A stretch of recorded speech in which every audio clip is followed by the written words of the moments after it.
Intensity का rate of reaction पर क्या असर है। सो आप लोग देख सकते हैं यहाँ पर, so we have already discussed that there are some type of reactions which do not depends upon the concentration of the reactants but there is another way on which they depends. So you are saying this reaction here H2 react with Cl2, clear? This is a type of free radical reactions which depends upon only ultraviolet radiation or photons, clear? As the intensity of photon increases, the rate of reaction also increases, clear? Because the rate of formation of radicals also increases, clear? अच्छा, इसका यही मतलब है कि intensity बढ़ाने का क्या मतलब होता है, नंबर ऑफ फोटॉन बढ़ते हैं। देखिए इंटेंसिटी बढ़ाने से क्या मतलब है, नंबर ऑफ फोटॉन का बढ़ना। इंटेंसिटी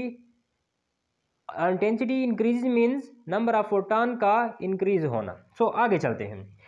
नेक्स्ट है हमारा कैटलिस्ट। देखिए कैटलिस्ट की डिफिनेशन कुछ यूँ सीख लें। कैटलिस्ट को अक्सर बुक्स में इस तरह डिफाइन किया जाता है, catalyst is a species which change the rate of reaction. जो रेट ऑफ रिएक्शन को क्या करे, तब्दील करे, क्या करे, अप करे या डाउन करे। लेकिन हम एक्चुअली जो कैटलिस्ट का जो मान इस्तेमाल कर रहे हैं हम अपने कंसेप्ट के मुताबिक, वो यही लेते हैं कि कैटलिस्ट एक ऐसी चीज़ है जो रेट ऑफ रिएक्शन को फ्लैट कर देती हैं, क्लियर? फ्लैट लगा लेती हैं। सो रेट ऑफ रिएक्शन को बढ़ा देती हैं। रेट ऑफ रिएक्शन कैटलिस्ट का यही वो अक्सर हम ये समझ लेते हैं कि catalyst increase the rate of reaction. Y?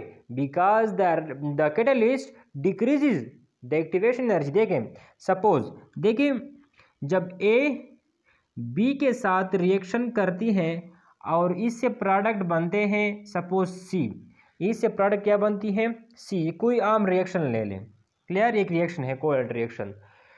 तो रिएक्टेंट्स का प्रोडक्ट में कन्वर्ट होना, ये इसके दरमियान एक बैरियर होती है, एक शर्त होता है कि रिएक्टेंट्स कब प्रोडक्ट में कन्वर्ट हो सकते हैं, क्लियर? इसके दरमियान क्या होती है, एक बैरियर होती है, एक हिल होता है, एक दरिया जैसी होती है, जिसको हम क्या कहते हैं। देखिए जब हम रिएक्टेंट्स को प्रोडक्ट में कन्वर्ट करते हैं तो उसका इस हिल के ऊपर चढ़ना होगा, तब यहाँ पर पहुँचेंगे। तो अगेन देख लें, अगर रिएक्टेंट्स प्रोडक्ट में कन्वर्ट होना चाहे तो वो इस तरह नहीं जा सकते कि इस तरह टनल से गुजर जाए, clear?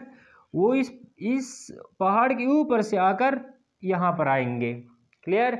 It is necessary for the reactants. So basically ये है क्या चीज़, जब हम रिएक्टेंट्स को प्रोडक्ट में कन्वर्ट करना चाहते हैं तो उसको हम इतनी एनर्जी दे दें कि वो रिएक्शन स्टार्ट हो जाए।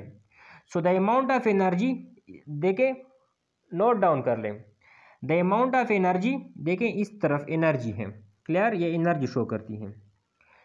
देखें मैं इसे मिटाता हूँ। देखें the amount of energy which is required to start the chemical reaction is called activation energy. Activation energy क्या है, ये वो एनर्जी है जो रिएक्टेंट्स को कम्प्लेक्स ट्रांजिशन स्टेट तक ले जाए। देखिए दूसरा डेफिनेशन क्या हुआ, the amount of energy which is required to carry the reactants to transition state. The amount of energy which is required to carry the reactants to transition state, it is known as activation energy. अगला definition, the amount of energy which is required to start a chemical reaction is known as activation energy, clear? So असल में जब catalyst rate of reaction को मतलब बढ़ाते हैं तो किस तरह बढ़ाते हैं, देखें जब ये रिएक्टेंट्स यहाँ से इस तवील रास्ते को कवर करके यहाँ तक पहुँचते हैं तो ज़्यादा टाइम लगता है, क्लियर? जब ज़्यादा टाइम लगता है तो रेट ऑफ रिएक्शन कम हो जाती है, change in concentration with respect to time कम होता है। तो ये जो कैटलिस्ट होता है ये इस तरह करता है कि वो इसे कहते हैं रिएक्टेंट्स को कि आप पहाड़ के ऊपर से ना जाएं बल्कि यहाँ से टनल खोद लें और इससे सीधा पहुँच जाएं, क्लियर? इस तरह। सो इसका क्या मतलब हुआ, ये तो मैं आप लोग समझाने के लिए कह रहा हूँ देखिए ये एक्टिवेशन एनर्जी है, ये एक्टिवेशन एनर्जी है, देखिए इतनी है। लेकिन जब आप एक कैटलिस्ट इस्तेमाल करते हैं तो एक्टिवेशन एनर्जी तकरीबन बहुत कम हो जाती है, देखिए आप देख सकते हैं। जब कैटलिस्ट नहीं था तो आप इतनी एनर्जी दे रहे थे, जब आप कैटलिस्ट इस्तेमाल कर रहे हैं तो मामूली सी एनर्जी दे रहे हैं। You should know catalyst can not initiate और start any chemical reaction but it can only increase the rate of reaction. Clear? अच्छा, इसके बाद है रिएक्टिविटी। क्या है? Reactivity. Rate of reaction also depends upon the reactivity. मैंने यहाँ पर रिएक्टिविटी का लफ्ज़ इसलिए ऐड किया है क्योंकि समटाइम्स जो कंपाउंड्स होते हैं उनकी नेचर सेम होती हैं, सेम मतलब आयनिक होते हैं या कोवेलेंट होते हैं, लेकिन उनकी रिएक्टिविटी तेज़ होती है। देखिए मैं फॉर एग्जांपल यहाँ पर लिखता हूँ, क्या लिखता हूँ? देखिए एक लिखता हूँ HCOO नेगेटिव, दूसरा लिखता हूँ RCOO नेगेटिव, और साथ साथ मैं एक लिखता हूँ Cl नेगेटिव, दूसरा लिखता हूँ CH3COO नेगेटिव। क्लियर? देखिए रिएक्टिविटी। अब देखिए this is a strong base as compare to this. Why? This is a strong base as compare to this. So increasing the basicity, reactivity increases, stability decreases. Clear? ये इसलिए ऊपर वाले से क्या है, देखिए ये स्ट्रांग बेस है, इससे देखिए आप देख सकते हैं इसका स्ट्रक्चर कुछ यूं होगा। यहाँ पर जो आर आपको दिखाई दे रही है ये इंडक्टिव इफेक्ट, ये अपने इलेक्ट्रॉन को इस तरफ इंडक्ट करते हैं। क्लियर? उनको मोटिवेट करते हैं इस तरफ, और यहाँ पर आप लोग देखते हैं, देखें यहाँ पर हाइड्रोजन में इतनी सलाहियत नहीं होती जितनी कि मतलब आर में होती है। आर क्या करता है, अपने इलेक्ट्रॉन्स को इंडक्ट कर देता है किस तरफ? इस ग्रुप की तरफ। क्लियर? जब वो इस ग्रुप की तरफ अपने इलेक्ट्रॉन को मोटिवेट कर देता है तो उनकी विस्कोसिटी बढ़ जाती है। इसका मतलब क्या हुआ कि this is a good base as compare to that. This is a reactive, then this is unstable as compared to that. As stability increases,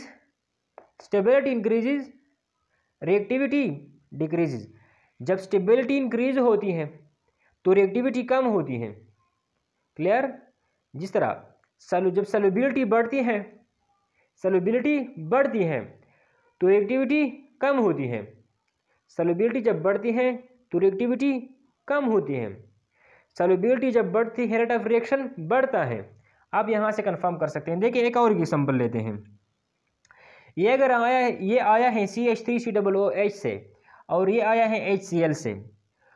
ये कमज़ोर बेस से आया है, ये स्ट्रांग बेस से आया है। CH3COOH is conjugate base of weak acid. Clear? It is a conjugate base of weak acid while it is a conjugate base of strong acid. You know the conjugate base of weak acid is very strong and conjugate base of strong acid is very weak. It means the acetate ion which have come from weak acid have higher stability, good base, so its reactivity is higher than chloride ion. Clear? It's all about the factor affecting the rate of reaction. उम्मीद है कि आप लोग सीख चुके होंगे। इस तरह की बेनिफिशियल वीडियो देखने के लिए आप हमारे चैनल को सब्सक्राइब कर लें और साथ साथ ऑल बेल नोटिफिकेशन पर भी क्लिक कर लें ताकि इस तरह की बेनिफिशियल नोटिफिकेशन और मोटिवेशनल वीडियोज़ आप लोगों को मिलते रहें। आप स्क्रीनशॉट लिख सकते हैं, साथ साथ नोट करते जाएँ। क्लियर? अगर आप उसे कहानी की तरह सुनेंगे तो उसका कुछ फ़ायदा नहीं होगा। क्लियर? क्या कर लें, देखिए पहले लेक्चर को सुन ले, फिर दोबारा सुनते जाएं और लिखते जाएं। इंतहाई ही बेनिफिशियल है, इंतहाई इंशाल्लाह स्टैंडर्ड रहेगी आप लोगों के लिए। आप लोग क्या कर सकते हैं, ले सकते हैं स्क्रीनशॉट।